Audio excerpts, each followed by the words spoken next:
दोस्तों आज से 5 महीने पहले मैंने एक वीडियो बनाई थी ऑन सिल्वर जब प्राइस सिल्वर का 90,000 रुपये पर किलो का चल रहा था। और हमने ये एनालिसिस करी थी कि प्राइस जो है वो 2 लाख रुपए पर किलो क्रॉस करेगा। उस टाइम काफ़ी लोगों ने कमेंट्स करे कि ये कैसे पॉसिबल है, कुछ भी मत बोलो, क्योंकि उस टाइम भी जो प्राइस था वो ज़्यादा ही लग रहा था। आज प्राइस 2.5 लाख रुपए पर किलो क्रॉस कर चुका है। अब मेरे क्लोज फ्रेंड्स जो हैं वो मुझे आके ये बोलते हैं कि यार हमें क्यों नहीं बताया, हम भी सिल्वर खरीद लेते। दोस्तों बात जो है वो प्राइस की बिल्कुल नहीं है, बात है अंडरलाइंग फैक्टर्स की। अगर आपको वो समझ आ गया तो प्राइसेस आपको कभी भी ऊपर नहीं लगेंगे। जैसे आज के टाइम में गोल्ड और सिल्वर के लिए बोला जाता है कि प्राइस ऑल टाइम हाई पर है। यही गलती होती है क्योंकि किसी भी टाइम में आप खड़े हो आपको प्राइस ऑल टाइम हाई ही लगेगा अगर आपको उसके फैक्टर समझ ना आए कि क्या वजह है प्राइसेस बढ़ने की। और मैक्रो कैफे पे हम कोशिश यही करते हैं कि आप तक इतनी क्लैरिटी से फैक्टर्स लेके आ सकें कि आपको कभी कंफ्यूजन ना हो और हमारी मैक्रो कैफे की जो पूरी कम्युनिटी है वो बिना कंफ्यूजन के और बिना सोशल मीडिया पे चलते हुए नॉइज से प्रभावित हुए बिना अपने डिसीजंस ले सके।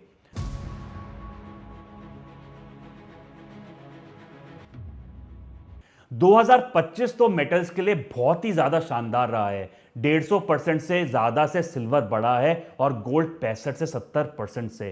तो अब 2026 में क्या?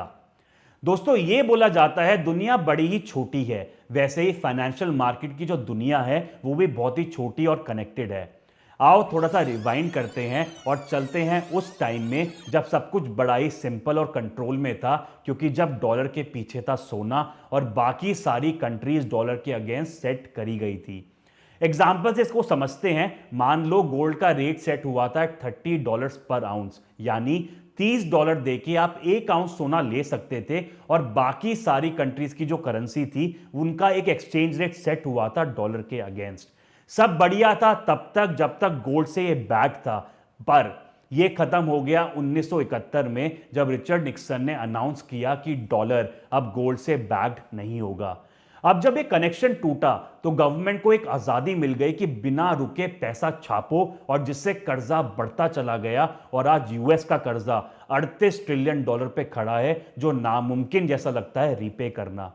यूएसए अब इस पोजीशन में खड़ा है जहां पुराना कर्जा उतारने के लिए उसे नया कर्जे की जरूरत है, लेकिन उसे कर्जा चाहिए सस्ते रेट में ताकि उसकी जो इंटरेस्ट पेमेंट्स है वो कम से कम रहे, क्योंकि आज के टाइम में interest payments already defence expenditure से ज्यादा हो चुकी हैं, जिसकी वजह से डॉलर पे से विश्वास टूटता जा रहा है इन्वेस्टर्स का। दोस्तों central banks US treasuries dump कर रहे हैं बाजार में। अब इसका मतलब क्या है?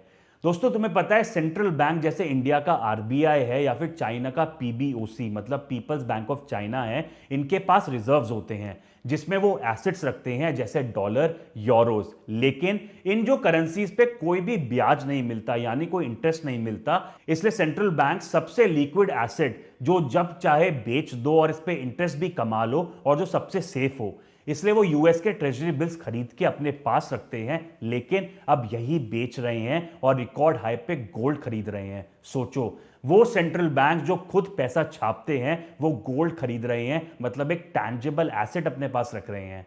तो इन सब दिक्कत के चलते हुए यूएसए के लिए आता है एक सेल्फ डिक्लेयर्ड मसीहा जो है मिस्टर डोनाल्ड ट्रंप। अब इधर से चीजें बहुत ही ज्यादा इंटरेस्टिंग होनी शुरू हो जाती हैं। देखो, जब पहले टर्म में ट्रंप साहब कुर्सी पे आए थे तब उनके एडवाइजर जो थे वो इतनी ज्यादा उनकी मनमानी नहीं चलने देते थे। अब जब ट्रंप साहब अपने सेकंड और लास्ट टर्म पे बैठे हैं तो उन्होंने अपनी एक छोटी सी टीम बनाई है जिनके साथ सलाह मशवरा करके वो सारे डिसीजंस लेते हैं। और ये टीम कौन है? जैसे जूडी शेल्टन हो गई, स्कॉट बेसेंट हो गए, स्टीफन मिरान हो गए। और याद करो ट्रंप ने एक स्पीच दी थी कि America had a beautiful system backed by something real and we will bring it back. और ये सेम चीज की सबसे बड़ी एडवोकेट हैं जूडी शेल्टन, जिन्होंने अभी अपने एक रीसेंट इंटरव्यू में एक ऐसी चीज बोली है जो अगर लागू होती है दोस्तों तो आपको गोल्ड के प्राइसेस आज के बिल्कुल ज्यादा नहीं लगेंगे। जूडी शेल्टन काफी प्रोमिनेंट फिगर हैं जो फेड की गवर्नरशिप के लिए भी चर्चा में थी, and she is the former economic adviser of Mister Trump and a hardcore believer of sound money, यानी dollar should be backed by something real like gold. And सबसे बड़ी एडवोकेट होंगी भी क्यों नहीं, यूएसए के पास है 8,133 टन ऑफ गोल्ड जो दुनिया में सबसे ज्यादा है। जूडी शेल्टन ने रिसेंटली बात करी बॉन्ड बैक्ड गोल्ड की, और इस पे मैं थोड़ी देर में आता हूं।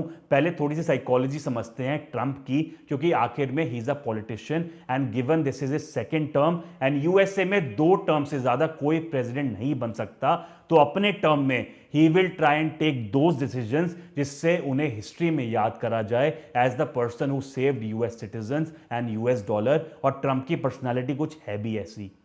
ऑलरेडी ट्रंप ऐसे डिसीजंस ले रहे हैं जो किसी ने नहीं सोचे थे। टैरिफ वॉर करना, कंपनीज को थ्रेटन करना, उनसे इन्वेस्टमेंट्स का प्लेज करवाना for the people of USA, और यहां तक कि एक सॉवरेन कंट्री को इन्वेड करना, जो ये दिखाता है that he is not here to please other countries. और डिप्लोमेसी का खेल खेलने में ट्रंप को कोई दिलचस्पी नहीं है। देखो दोस्तों, इसमें कोई दो राय नहीं है कि यूएस डॉलर अब कमजोर हो रहा है। ब्रिक्स नेशंस अपनी खुद की करेंसी लाने की बात कर रहे हैं, लोकल करेंसी में ट्रेड होना शुरू हो गया है, और ये चीज ट्रंप और उनकी टीम अच्छे से जानती है, क्योंकि जब ब्राजील ने ब्रिक्स की एक मीटिंग रखी थी टू डिस्कस ऑल्टरनेटिव करेंसी, तो Trump called Brazil an anti American. और इतना ही नहीं, जब बाकी कंट्रीज यूएस ट्रेजरीज बेच रही थी मार्केट में, तो ट्रंप ने क्या किया, एक जीनियस एक्ट लेके आया गया। जो इंसान 2 साल पहले तक क्रिप्टो को एक स्कैम मानते थे, उन्होंने ही एक ऐसा एक्ट पास करवाया जिसके through stable coin issuing companies जो पैसा मार्केट से लेती हैं, उससे ट्रेजरीज खरीदने में मजबूर हो गई, मतलब एक ऑल्टरनेटिव सिस्टम बनाया। इमेजिन करो कल को पेटीएम अपने डिजिटल कॉइन्स लॉन्च करे, और जो इन्वेस्टर्स वो कॉइन्स को खरीदे, उस पैसे से पेटीएम को इंडियन गवर्नमेंट बॉन्ड्स खरीदने पड़े। बस यही कहता है जीनियस एक्ट। काफी जीनियस स्ट्रैटेजी थी ये। चाहे सेंट्रल बैंक ट्रेजरीज ना खरीदे, लेकिन एक और सेट ऑफ बायर्स खड़े कर दिए ट्रंप एडमिनिस्ट्रेशन ने। तो अब देखो जूडी शेल्टन ने क्या प्रपोज किया, जो कि पूरी दुनिया ने issuing a gold-backed bond first to affirm that we do indeed have it, and it would be very dramatic. It would capture the public attention. Highest officials ने पढ़ा इन यूएस कि गोल्ड बैक्ड बॉन्ड्स लेके आए जाए 50 साल के, मतलब bonds जिसके थ्रू गवर्नमेंट पैसा उठाएगी, उसके पीछे होगा असली सोना, और 50 साल पूरे होने के बाद गोल्ड मिलेगा इन्वेस्टर्स को। और इसकी प्रपोज डेट है दोस्तों 4 जुलाई 2026, यानी अमेरिका का 250th फ्रीडम एनिवर्सरी। इससे 2 चीज होंगी।